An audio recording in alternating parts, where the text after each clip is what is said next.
Welcome back to Talking Risks. It's a podcast about entrepreneurialism, entrepreneurial education and support, and hopefully incentives. Every week we have on an entrepreneur or a consultant to entrepreneurs to tell us about where they came from and their strategies and their struggles and victories and their legacies. And we hope that in doing this we can expand our education in entrepreneurialism, your education.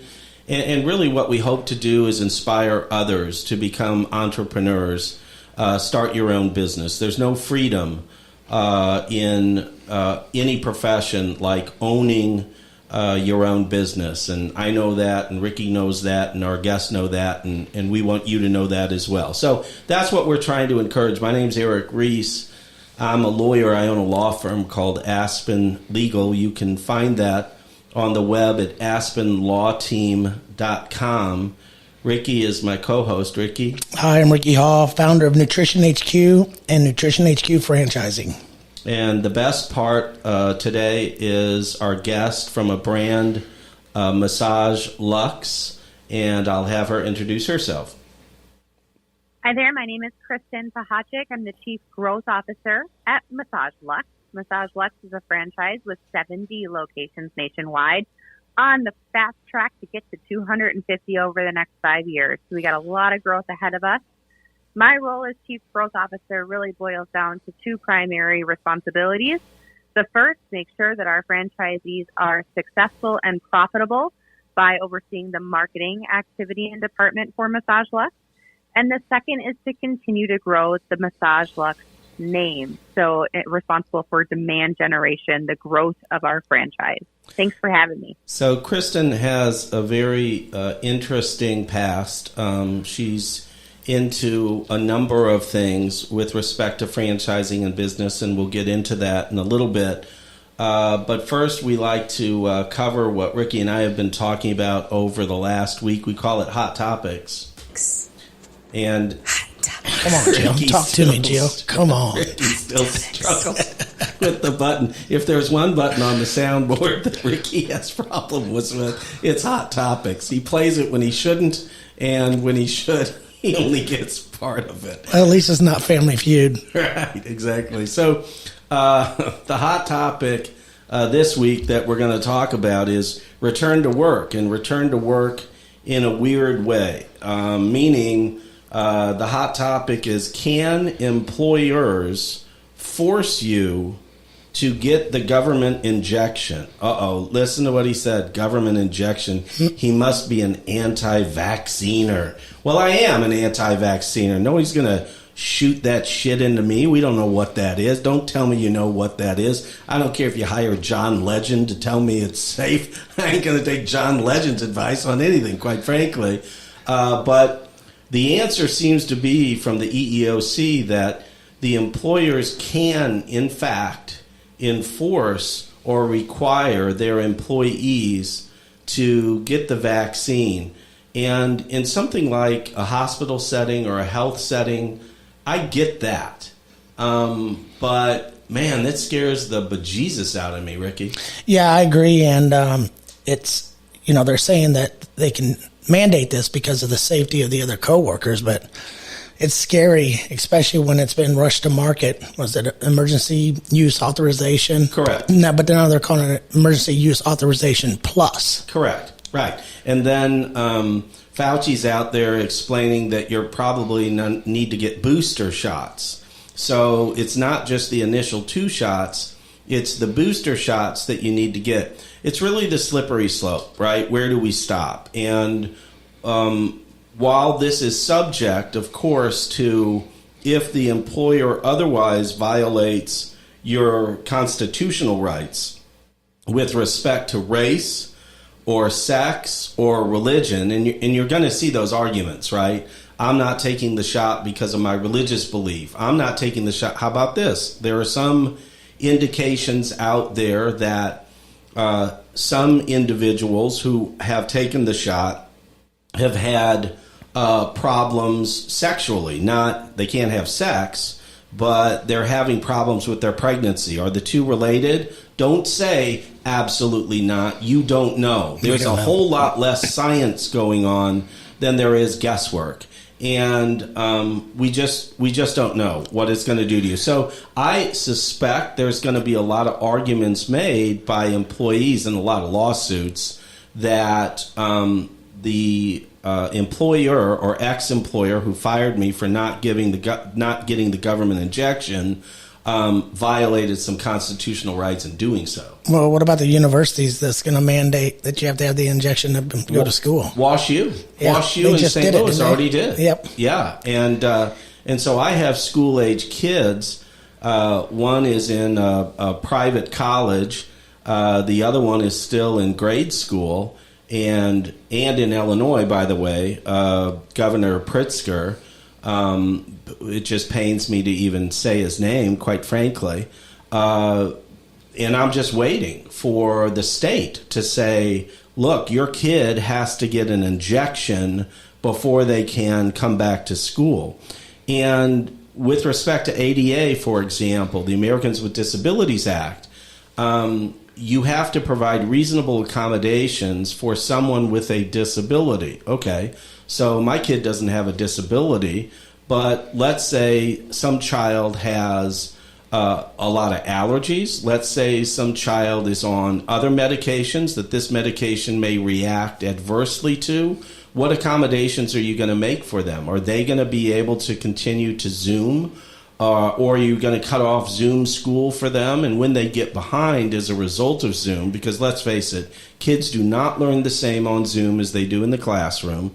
And I'm an expert on this because I've watched it for a year and a half from our own kids. What's going to happen? I don't know. It's you said best. It's a slippery slope, and fast forward in 5 years, it can be really scary, especially. What if this becomes linked to infertility? Sure. Especially with these young males and females. Absolutely. Just to get to go through high school. You don't think they'll sue those employers for forcing them to take the shot? Of course they will. Yeah, absolutely. I mean, we're starting a whole new round of a cluster. Yep. And it's going to be a big cluster. What I thought was going to happen, quite frankly, was that employers who chose not to enforce we're going to say, hey, look, the middle ground is if you want to come back in personally, you need to get the shot, right? If you're going to be physically in the office. But otherwise, since you've worked from home for the last 12 plus months, you can continue to work from home. To me, that would be the smarter move because you're going to eliminate a lot of office space.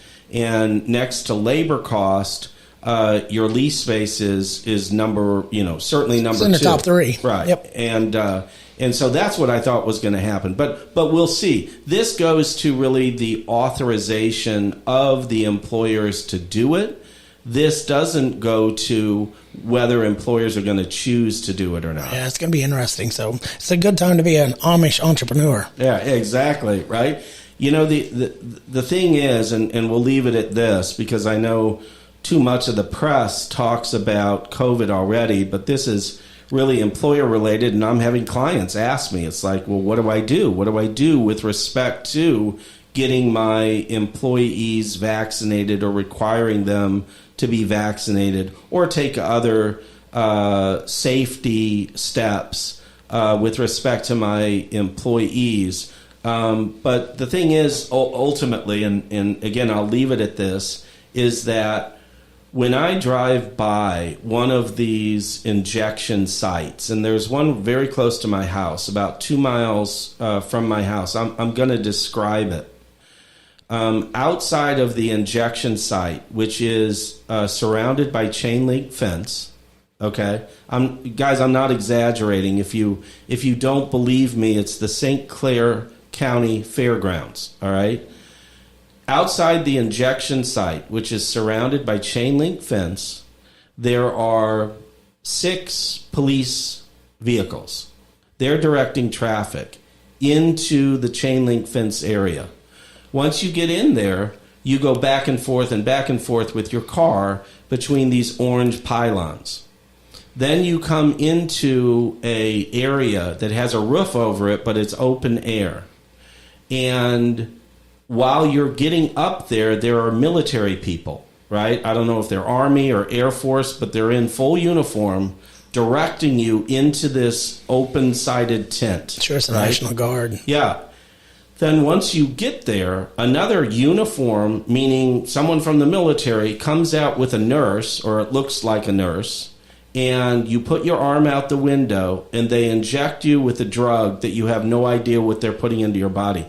It is, I'm telling you, it looks like a science fiction movie. Yeah, it does. And every time I living right in the middle of it. Every time I drive by there, I'm more convinced that ain't going to be me. Ooh, no. All right, so what are you guys going to do over at MassageLuXe? Are you going to require people to get vaccinated? Become a franchisee? Right. I wish I knew. I'm probably listening to you guys talking and finding myself in the exact same situation that many of the employers are finding themselves in as they listen to you talk, right? So many questions, so much unknown, and we don't have the answers yet, as many companies don't. But what we can do is take a lead from the other larger companies out there and take advice from everybody involved and make an informed decision based on what others are doing and what we feel is right. So yeah. I wish I had that answer for you guys. I don't. Yeah, so I think the good news is that everyone was mask crazy for a while, right? And you didn't have a mask on, people would berate you in Target or whatever. They haven't seemed to gone shot crazy, right? It's like they don't ask you whether you've had your shot or not. And not like with the mask. With the mask, it was easy to see, right? But until the government requires us to wear a scarlet letter if we haven't had the shot, right, no one can tell. And I don't think, and I've not heard from any of my clients that the consumers are asking for, well, what do you do? Have you had your shot or not, right? Because I think people want to return to normal. I know I really never left normal, but I had an advantage having some houses at the Lake of the Ozarks, which really never altered its course during the pandemic and suffered some of the lowest incidents of COVID-19 in the country, quite frankly, which just goes to show you how good the science is. But tell us about, at MassageLuXe, tell us about the consumer behavior. How are the consumers coming back to a company which clearly the 6-foot distancing rule can't be followed when you're getting a massage? Yeah, it's a super good question. Here's the thing to understand about what we do at MassageLuXe. Although some may view massage or facial as a luxury, the vast majority of people, 88% in fact, view massage as a form of healthcare. So when you understand that stat, you understand how a brand like ours has fared very well during the pandemic. Yes, it is a luxury, but one in which that's essential to your health, right? It's one in which that feels really good, Sure. But also you're doing it for preventative and treatment purposes. So we've done extremely well throughout the pandemic. That's not to say that we haven't had our challenges, and it's not to say that some of our customers are hesitant, but we've taken the precautions in our spas, and those who visit our spas are doing so because without coming to us, they're miserable, right? They've got chronic pain or anxiety, arthritis, the daily struggles as it relates to health and wellness that we help them overcome. So the consumer is ready. They're ready. They're coming back, and it's really great to see. So most of your customers, do you think it's fair to say that most of your customers have incorporated massage into their routine, their health routine, and they're not, I got a gift certificate, even though I know you guys sell gift certificates. They're not coming in to try massage. Most of your customers are, look, this is a part of my health care or my maintenance routine. Absolutely. As a franchise owner, 70% of your revenue in our system is reoccurring from membership. That alone will tell you that people aren't just coming in off of one gift card. They're coming in because they are monthly paying members, and they are using this as a way to feel both mentally and physically better. Yep. That really doesn't surprise me, because the people that I know, look, I'd love to get massages on a regular basis. For me, it's just about time, right? Finding the time. And starting a new law firm, its time is completely gone now. In fact, I was helping with my kid this morning with homework, and I fell asleep on his workbook. And it's like, last thing I remember is, thanks, Dad. That's funny. You've done a great job. So before we talk more about MassageLuXe, I don't want to miss out on your background, Kristen, where you hailed from, went to school, and how you got into this position with MassageLuXe. Yeah, absolutely. So I live on the Minnesota-Wisconsin border. I'm on the Wisconsin side. I actually live on a beef cattle farm. So in our free time, we raise beef cattle. My husband's a farmer and an agriculture teacher. So we have some fun with our cattle and our outdoors a lot. But I went to college at the University of St. Thomas, which is a private Catholic university, the largest in Minnesota, just right in St. Paul. The first time I heard the University of St. Thomas, I thought it was in St. Thomas. The island. I thought, man, God, wouldn't that be nice? That sounds really nice. All right, keep going. I'm sorry. Wouldn't that be nice? When I was in college, Facebook and social media was not a thing. Sure. Not a thing for businesses to be on at all. They were rolled out to college students, and then, there was some pickup on, hey, as a business, should we be involved in social media? And honestly, I think it was the benefit of timing in that I was super interested in what was happening in the digital marketing space, and businesses were clueless as to what was happening in the digital marketing space. And so I really started out in consulting while in college, and after college, kind of opened up my own shop and had a lot of success with that agency because nobody was doing it. Nobody understood what was happening. Sure. And through that, ended up working as a partner to the Minnesota Vikings. So they were a client of mine. Wow. Oh, that's neat. Yeah. And in that, I really got introduced to franchising. Now, many people don't think that the Vikings are a franchise, but they are. They're a franchisee of the franchisor, the NFL. Yep. I fell in love with what they were doing there and ended up going full-time to work with them. And throughout my years with the Vikings, really got a glimpse into the franchising world.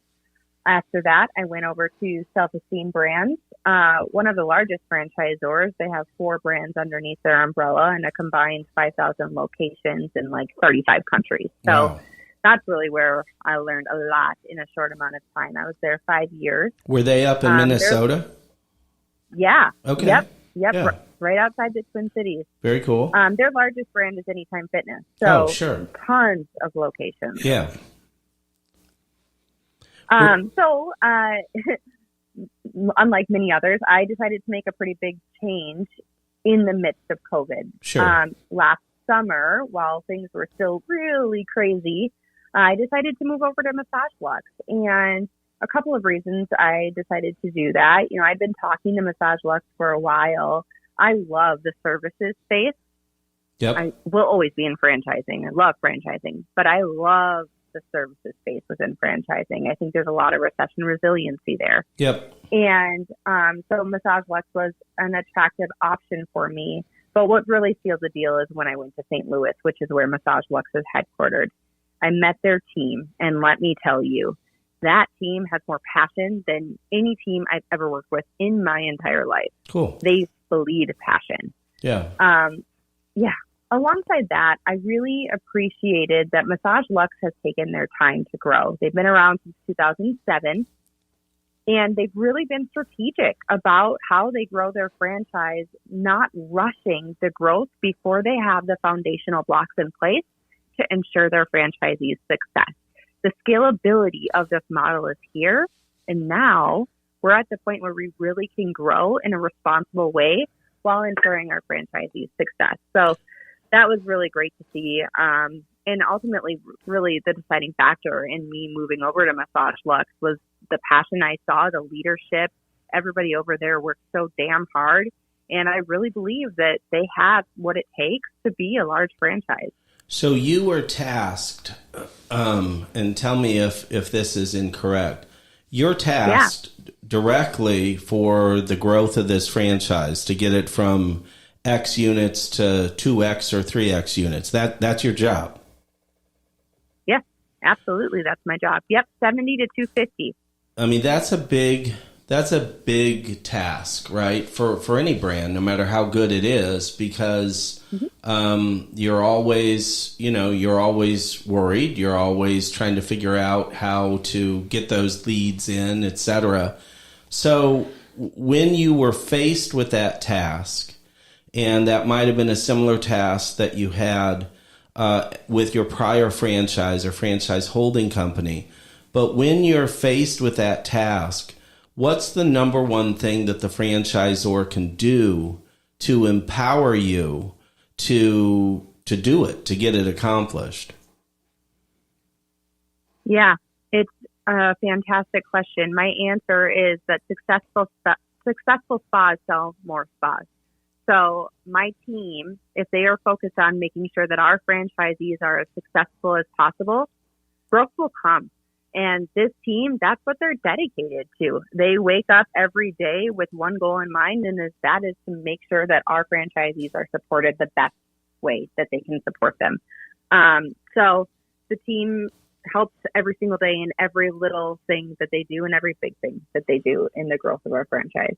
Sure. And that's huge. I mean, and to hear you talking about the only way you'll succeed is if your franchisees are successful. And Eric, we've had that conversation a bazillion times. Mm-hmm. Mm-hmm. Right.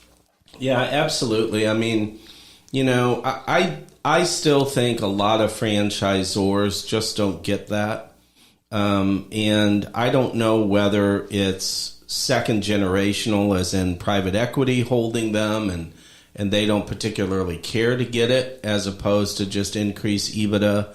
But I do think that I've got some familiarity with franchise sales, not just representing franchisors, but creating a franchise brokerage network. And I will tell you that the best way to sell franchises is have happy franchisees that the prospect can talk to. It's like with the Walt Disney, create an experience so special you'll tell your friends and family and bring them to the park. Of course. Yeah, of course. Mm-hmm. And that's why I really appreciate how MassageLuXe has structured my role, because my role allows me to do both things that I love. I've struggled my entire career in my marketing and my sales, Mm-hmm. This role allows me a huge play in our franchisees' success in the consumer marketing of our brand. Okay. But also is responsible for franchise demand generation. Okay. And it links those two things together. And if you've been in franchising for a while or been around the block, you do know that in most organizations, they are separate. And there is a large disconnect between how you're talking to the consumer and how you're talking to your prospective franchisees. And that creates a lot of problems. Yeah. Now, see, that's a huge deal. So you're responsible not only for the happiness of the franchisees through increased sales and therefore increased revenue, but you're also responsible for bringing those additional franchisees in, which, quite frankly, probably when you're talking to them in the sales process gives you a lot more credibility, because you really do understand how the franchisee is going to go after these consumers and get them in the door.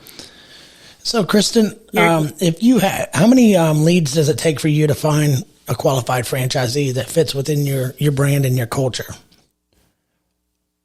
Yeah, this is tough.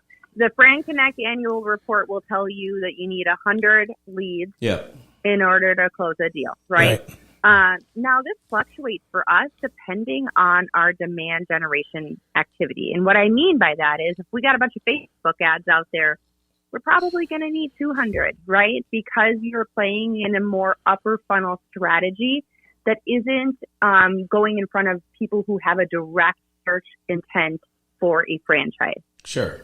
So you need to pay attention to this, and it's not as easy as me telling you guys it takes 100 leads to close a deal, because it is truly dependent on what we are doing in order to get those leads. It probably does take 100 leads in regard to those people who have direct intent to close a deal. But we've had a very strong 2021. There's a stark difference between what we saw in 2020 and what we saw in 2021 in terms of franchise interest. Entrepreneurs are ready to push go now that there's a light at the end of the tunnel, and they've been sitting on their hands for a year. Yeah, right. And I think that kind of goes back to our hot topic, where I think, people being forced to take the COVID shot is like, you know what, screw this. I'm sitting on X in my 401k. I'm going to buy a franchise. I'm going to work for myself. Yeah, that could be part of it. I will tell you this, that on the brokerage side of it, I have a lot of brokers that refer me business, and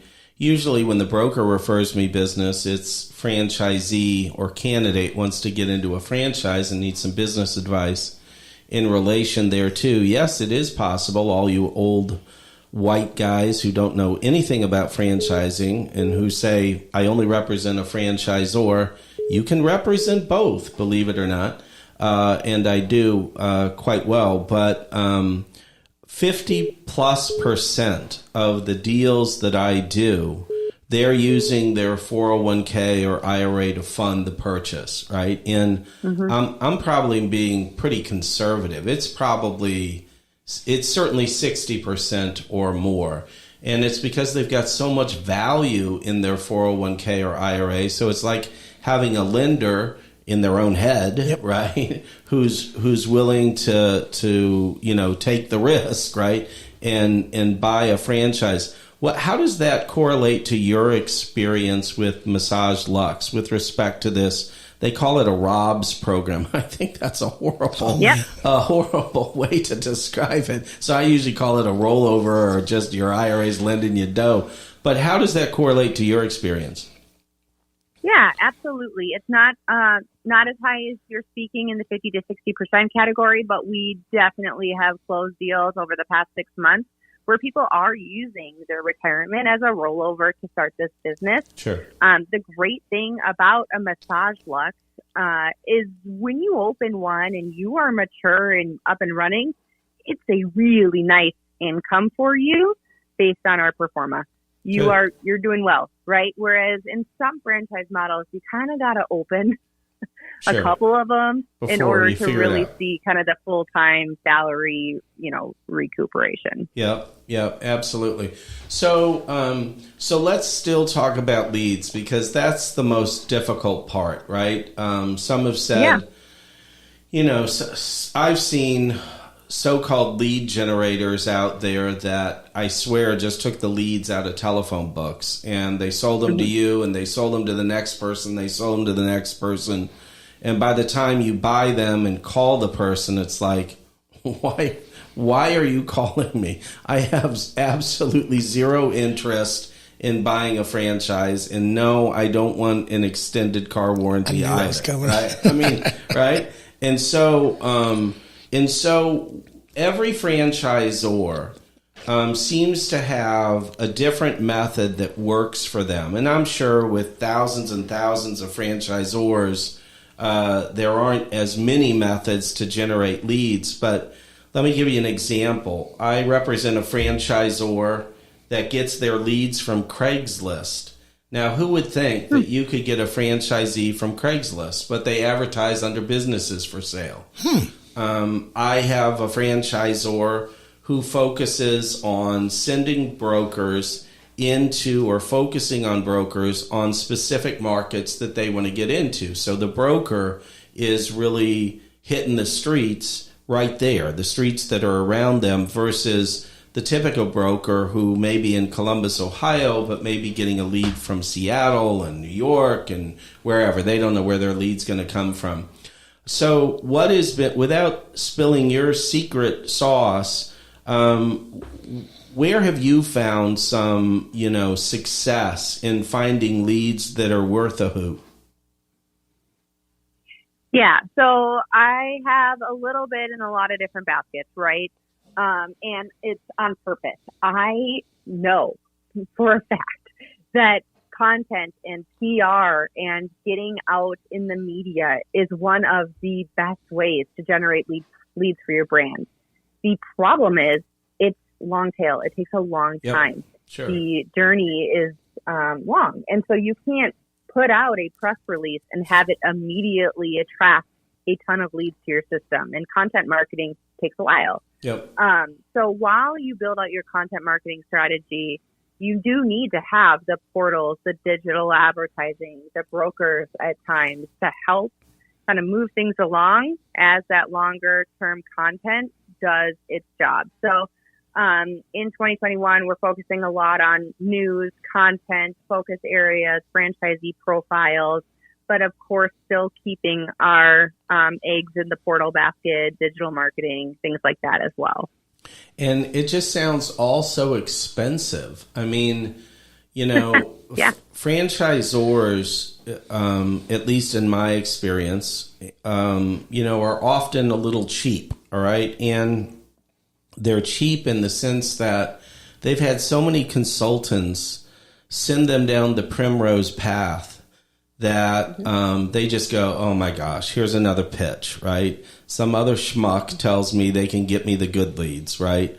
Or some other schmuck tells me that they know how to do SEO. You knew that was coming too, Ricky.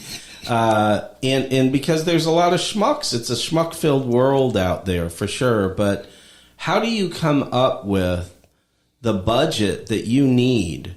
And how do you convince management that they need to put those dollars behind you in order to, again, generate those leads that you need? Yeah. Because a lot of what you're doing is digital based, the numbers and data are there. You should be expecting to pay anywhere from $13,000 to $15,000 on an acquisition of a new franchisee. Holy smokes. Wow. Oh, yeah. And when you say, well, hold on, when you say 13 to 15, is that all in? Does that include, for example, and I'm going to get boring, like allocation of overhead, the expense of training them and opening them, or no? Oh my goodness, that's advertising. But here's what: the average lifetime value of your franchisee. Sure. I mean, it's in the hundreds and hundreds of thousands of dollars. Of course. So yeah, $15,000 seems like a lot, but if you weigh that against your return on investment, I mean, you're still looking pretty good. So that's a good point. That's exactly how we talk about it at MassageLuXe. Yeah, that's good information. Well, yeah, and then you throw in a brokerage commission, and you got nothing left from that initial rate. Yep. Right.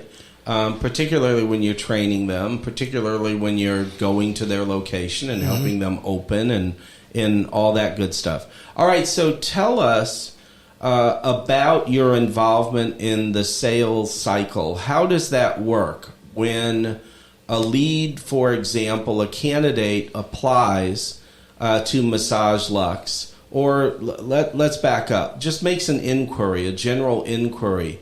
When do you get involved, and how involved do you get during this, we'll call it the sales process? Yeah, it varies. I have a franchise development director who does a great job in regards to getting those leads on the phone and getting meetings on the books and explaining the process. Sometimes I'm the one who's calling those leads right off the bat. We've had a huge interest in the past few months, and I've been stepping in to help kind of get those leads booked on appointments for him. So it does vary. I like being involved. I want to know what's in the funnel. I know Mark, our CEO, wants to know what's in the funnel and what's coming up. So I wish I had an exact formula for you as to the exact time that I get involved and the percentage of my involvement, but it really is candidate dependent, and is also dependent on the current workload. Right. I gotcha.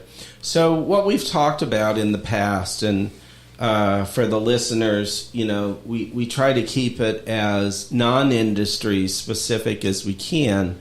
to help out folks in all different businesses. But, again, I'm reminded of the vet. It's about the vet. People will take as much of your time as you're willing to give them.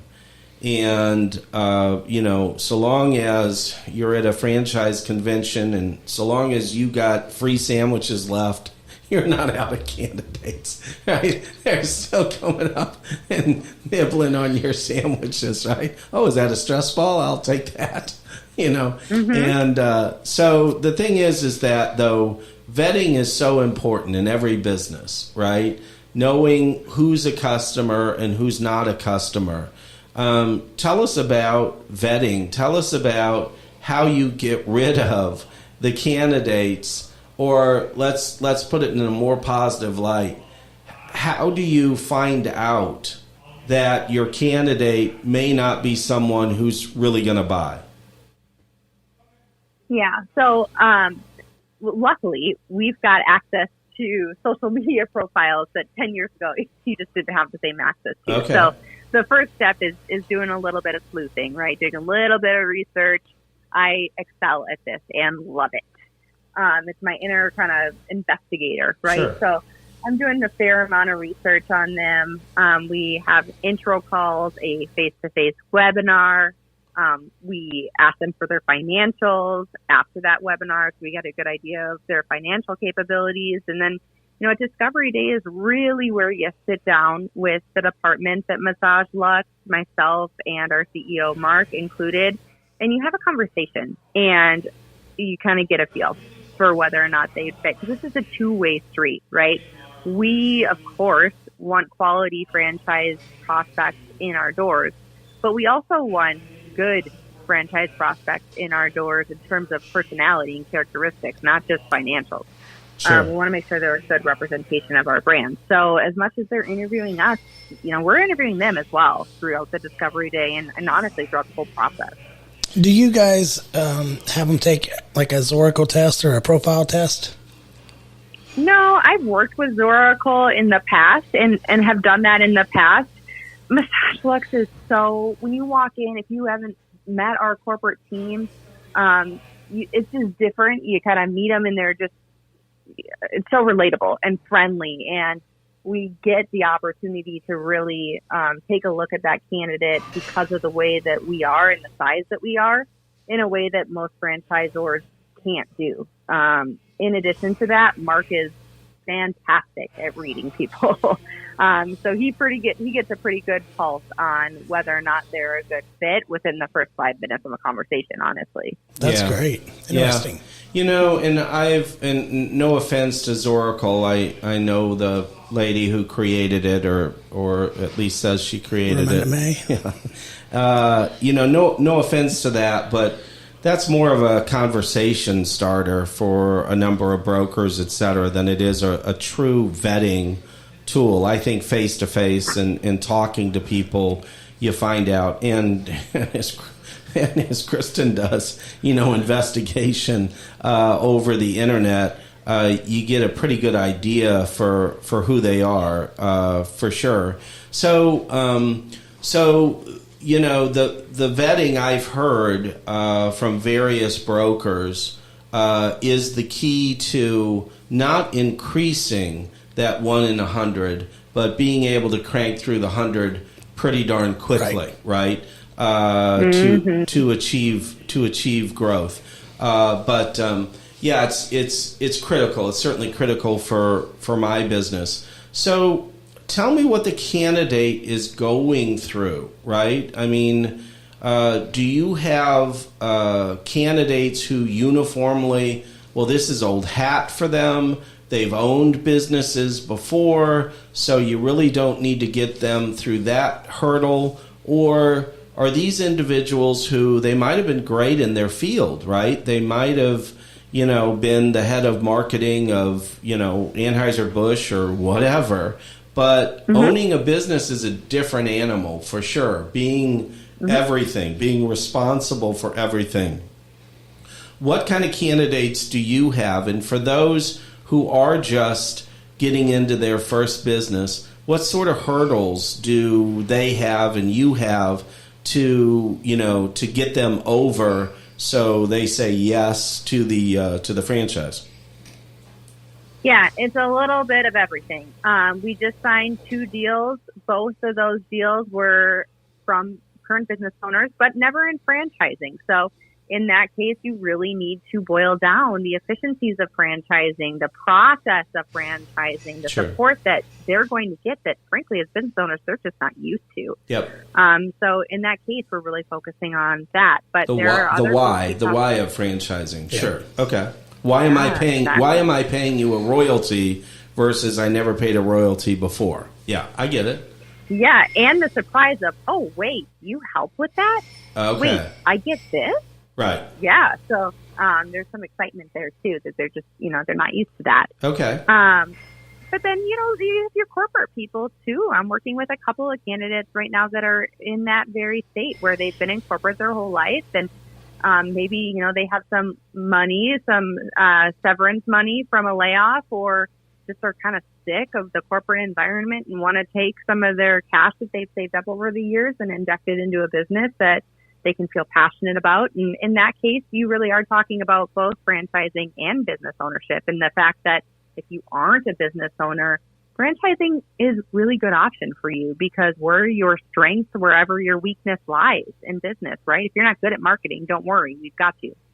Yeah, I tell candidates all the time, I said, look, you can take an FDD, which is 200 plus pages of garbage, and that's exactly what it is, quite frankly. It's required by the federal government, so there's your starter. And you can boil it down to, you got to answer 3 questions with a franchise. How much is it going to cost? How much are you going to make? And does the franchisor have a system that's uniformly followed? And one of the beauties of franchising is the document, and more importantly, the existing franchisees, you can find out all those questions. And imagine an investment. Imagine going into a business for the first time, and it's not a franchise. It's just you. It's your great idea, okay? My Magic Muffins, right? Cannabis-infused muffins. I'm going to give that to you as a freebie today. So imagine going into it and not really being able to answer any of those questions, right? I don't know how this is going to cost. I don't know what I should budget for. I don't know how much I'm going to make, and I damn sure know that I'm going to make a lot of mistakes, so I know I don't have a system. To me, that and the brand value that comes with franchising, think about some of these brands and how large they've become and how they are a mainstay in American and worldwide consumerism. These are very big benefits that, in my opinion, and I may be a little subjective here because I represent a number of franchisors, but my opinion, it makes the royalty pretty low for all that stuff, right? Oh,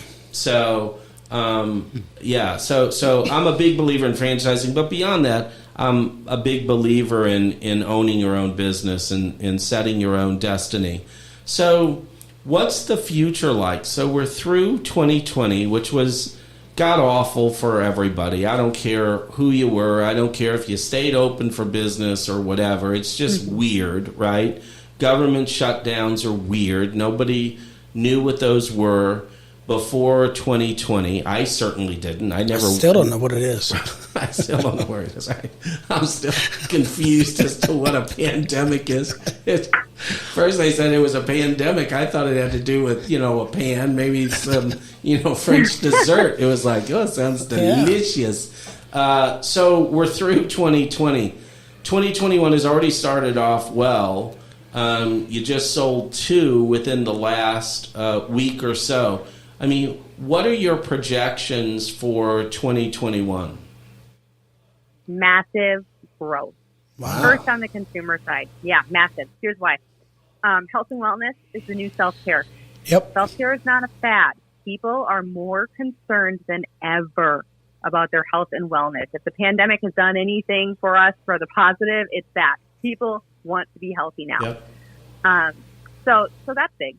The other thing that I would say around that is a lot of people right now are not in a good place mentally or physically. This year has taken a toll on them. Tons of anxiety, depression, mental disorder, and and then there's a physical side of that too, right? Sick of your spouse. Really.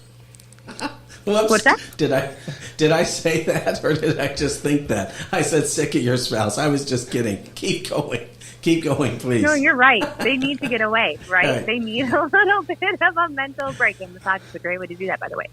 Nice plug. And so I think the consumer demand will be there for businesses who recognize that. Now, like I said, we're really leaning hard into that health and wellness positioning at MassageLuXe and have that affordable, accessible membership option for people who want regular care, routine care to take advantage of. So consumer outlook for me, super, super bright. Franchise development outlook follows the consumer. So interest in our brand has never been stronger. We've inked a couple of great deals in 2021, and we've got a lot more on the table. So things are looking good. Yeah. Do you have any, or are most of your franchisees single unit owners, or do you have a few multi-unit owners? Most of our franchisees are multi-unit owners. Oh, wow. Yeah. And most of them, they start with one and then they grow from there. Like I said, with one location, there's availability to open more after that because the locations do well. Yeah. That's great. So, with respect to coming out of the disaster that was 2020 and how consumer behavior has changed or people's behavior has changed, they're more focused on their health now. Perhaps they're more focused on their overall happiness. Who knows? Mm-hmm. That's a pretty big statement, but maybe. We've talked on the show before, in fact, probably in every episode, of how any business needs to position itself for the future, whether it's the future economy, which we believe is going to cycle. That's not any great shakes. Anybody who's been around for a while knows that the economy cycles. And also with respect to the new consumerism, whether it's health conscious or getting back to normal or whatever that might be, we can't disregard that, and we can't dwell on what happened to us in 2020. Now we need to focus on, okay, now how do we remain competitive in, let's call it, the new normal? But the new normal is a good normal, right? Not you wear 3 masks and listen to Dr. Fauci and get a booster shot every month. The new normal is, this is me doing life differently. And I think that businesses who don't sit down and strategize with that are probably not going to fare as well as they might have been doing before COVID, before this change or this shift. Yeah, I agree. Totally agree with all that. It's crucial. So tell us about, we see more and more businesses, not just franchising, going toward a membership model. And I know you guys have done that for a long time. And like in my law firm, I want to get more and more people on a monthly retainer, right? Because if I do that, I may win some months, I may lose some months, right? But at least I've got that steady projection of income, which is easier to budget for. So tell us about the whys of the membership model for MassageLuXe. Yeah, so your first point is exactly our first point, right? We want that consistency within the spa for our owners in regards to their bottom line. But we also want that consistency as it relates to our consumers' health. It's through regular massage and regular facial care that you are going to see a long-term difference. And so our membership model sets that habit for the consumer to really experience that difference. You're not going to feel like $1 million after one massage. It's not going to fix all of the chronic pain that you are experiencing. Sure. It might be temporary, but it's through that regular use, again, that helps. And one of the things that's really on my mind is, our membership model has so many advantages to it. Our consumers get use of a water massage table, unlimited use, right? So even if they don't have an in-person appointment, they can stop into the spa and get a water massage through our table. They also have access to content to better enrich their lives. They can share the membership with family, et cetera, et cetera. But how do we really build out that membership model in order to better our retention? Amazon Prime is kind of the perfect example, right? Or leading example of this, in that you sign up for Amazon Prime for free shipping. Mm-hmm. But somehow they have finagled their way into every point of your life through additional benefits. It's Amazon Prime. You get Amazon Prime Video. You get the music component. You get photo storage. Left and right, benefit after benefit, that ultimately you didn't sign up for that, but it's helped to build out the value of Amazon Prime in your mind. That's what MassageLuXe needs to crack. Yep. We're close. Yeah. And how you integrate into everyone's health and wellness routine. Yeah, that is interesting. I tell businesses all the time, and I'm the same way. I mean, once I build trust, once my customer is relying on us. Well, Ricky owns a chain of nutritional supplement stores. Mm-hmm. It's the same deal. Once your client trusts you, it becomes a consultative sort of relationship. And it's not about the membership fee anymore on a monthly basis. That almost becomes irrelevant. Right. It's about, okay, now what can I help you with to make sure that you're getting the true value, not just from your membership, but other products, other services. And the cynics who are listening to me say, oh, it's all about the upsell. That's not what I'm talking about. I'm talking about you can have a core value or a core delivery that you provide. And once you're in that consultative relationship for both you guys, for MassageLuXe and for Nutrition HQ, that this is part of my health routine, then you can look for other ways, not only to help your customer, but it also is good for you because it expands your revenue. Correct. Yeah. And you're right. And Kristen, you know this. We're in the trust business. We're in health and wellness. You're in the trust business. Yeah. Yep. Yeah, absolutely.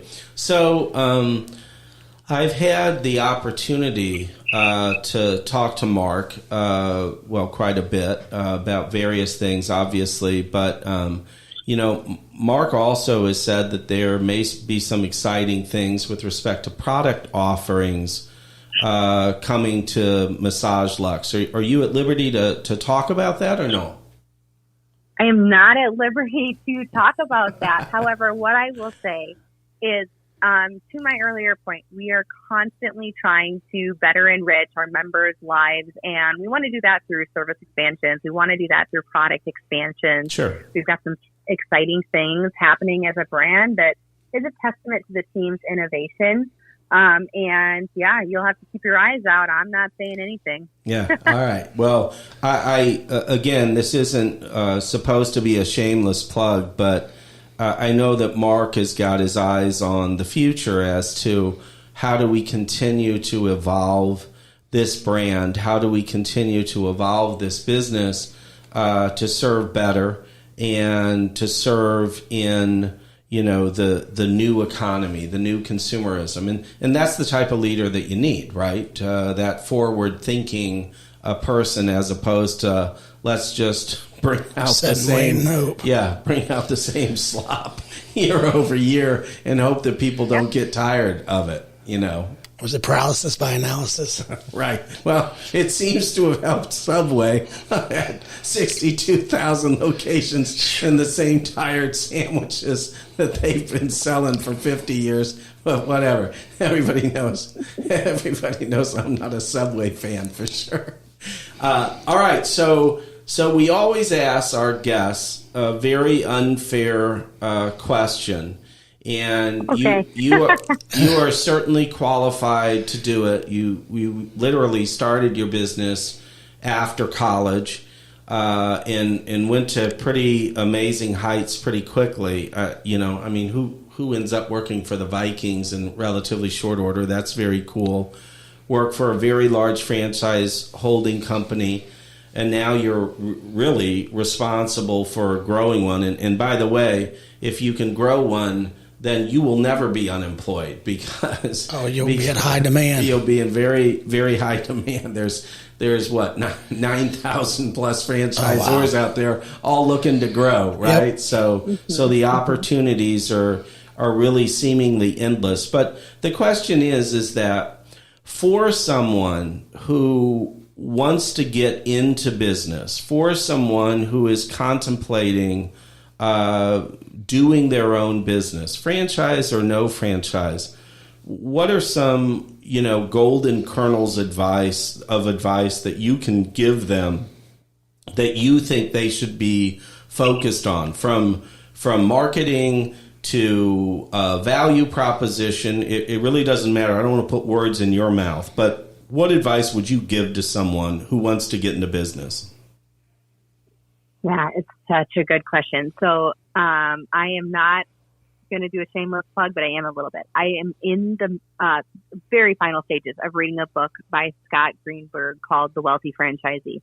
Okay. And it's so interesting because this can be applied to entrepreneurship as well. The book is really at its center about what makes a franchisee successful versus a franchisee not successful. Like, you see it all the time, right? Businesses fail, and then a new owner comes in, and all of a sudden the business succeeds. And what once was blamed on location or population is then all of a sudden on the owner or the previous owner, right? And what he really gets at, and what I believe, is that it's all about mindset. So if you are considering opening your own business or starting a franchise, you have to have the right mindset, the mindset of success, the mindset of effort, the mindset of good days and bad days. And kind of the belief in yourself that you can do it. You don't have to have all the answers, but you have to surround yourself with people who can help you find those answers. Yeah, I think it's great advice. I mean, and again, I'm accused often of making it about me, but I just started a business not too long ago, and again, that night, I think those were your exact words to me, Ricky. It's like, believe in yourself. Right, go out there and do it, and mix in a whole lot of hustle for sure. Oh, the grind is there. It better be. If the grind's not there, you won't make it. Right. Yeah, for sure. Right, which is why your mindset's so important. Right, you really got to look at yourself and what you have, and decide whether or not it's right for you, because it's not going to be easy. You got to have kind of the tenacity to push forward. Yeah, the other advice that I got from actually a good franchisor client in starting a business, which I think about every day, is he said, go and have your best day tomorrow, right? Oh, that's good. Go and have your best day tomorrow. He said, and then after that, have your best day the next day, right?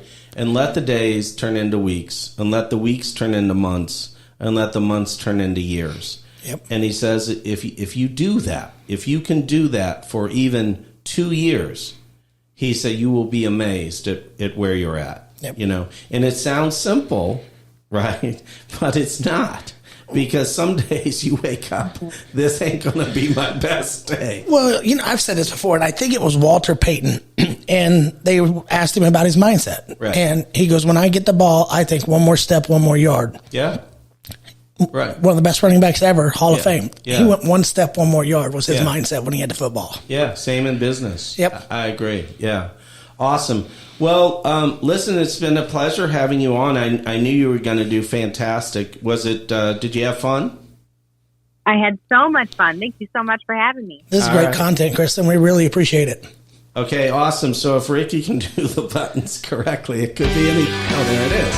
Good job. Thank you. We'll talk to you later. Thank you.